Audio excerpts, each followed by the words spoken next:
Well, good morning, good afternoon, good evening, wherever you are. Welcome back to Top Boxing, the other perspective.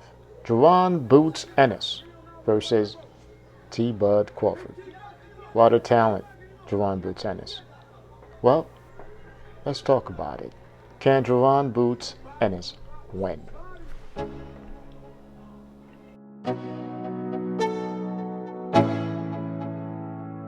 Let's go. Yo, I'm like an addict, do I gotta have it. I ain't even playing, got a really bad habit. If it moves, gotta grab it. Fuse like a magnet, lose, won't have it till I'm doomed in a casket. I ain't playing, got a weird mind. So let's talk Boots Ennis. Jerron has all the skills. He has the frame.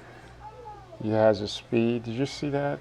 That was how Floyd knocked out Hatton in a retreat, such as that, and a quick left hook knocked out Hatton cold. But when I look at Jerron, he literally can rule the welterweight division and maybe even 154 for the next decade or so.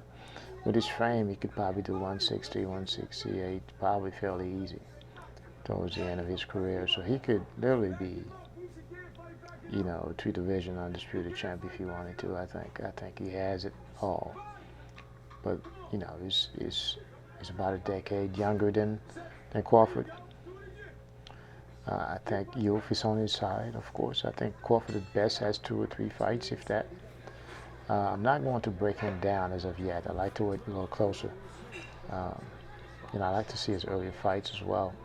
Uh, to the fight, if the fight happens. But to me, if I'm Crawford, this is low-hanging fruits. Uh, I'm not fighting Boots. I'm a little torn on it. Um, but if he is to fight Boots, I think Boots has to be within the next 2 fights. I would love to see him do Spence again if Spence has to happen. I don't want to see it, but I think if Spence has to happen, it's a big payday for Crawford. I say he takes it and then goes up and fight Charlo. I would rather see Charlo first, but Charlo has the redhead in front of him.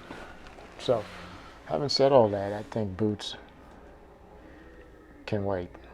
Not because I don't think Crawford can beat him. I just think for both men, it's lose-lose.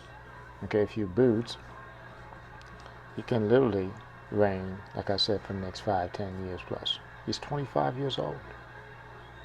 Crawford gives some of these other veterans an opportunity for a payday. Even if he doesn't want to fight Keith Thurman, I think that's a good fight. Even if he doesn't fight, who else is out there in terms of veterans that he can fight? Maybe go up there and give Charlo's nemesis a payday. Harrison. Or matter of fact, I think even better, Tim Tszyu at 154. I think Crawford wins that fight as well. So, this is a good part here I want you to see. I put some of these clips here because I'm going to go over them eventually. You see this right here? Boots was having his hands full with Ibriyov. I think that's how you pronounce his name. He stayed on his chest, but he's quick. He likes he's claustrophobic. He likes distance. He likes you at the end of his punches. He doesn't like it when you try to get in his space. Make space. But I've noticed that he's gotten better on the inside as well. Against Villa, he was much better than when we first saw him against Ibriyov on the inside. Because I think that was one of his Achilles' heel. They went back and worked on that. So he's giving angles on the inside, different things. If you watch the Ibriyov fight and you watch a Villa fight, he was much different in the inside game. So it's almost like he enjoys it now.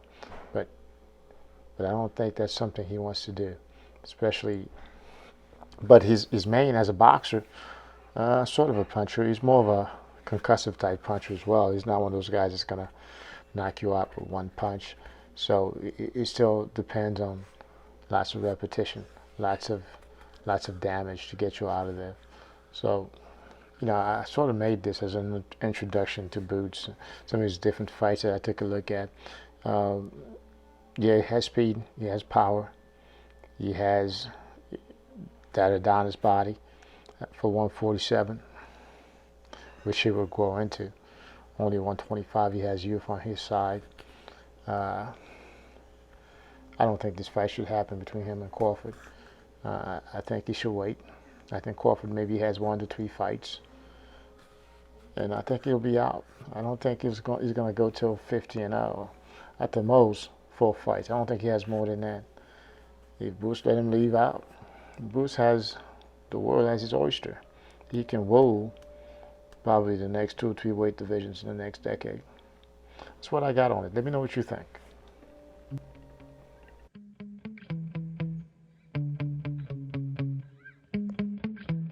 Yeah. Sometimes I get so mad, there's no controlling me. My thoughts get so bad, I'm like, I might grab a bat, I don't know. My wrath, my blood boils over like, oh God, here goes. I lost all feeling from my head to my toes. You said some shit that I can't let go, so just stay tuned for the rest of the show.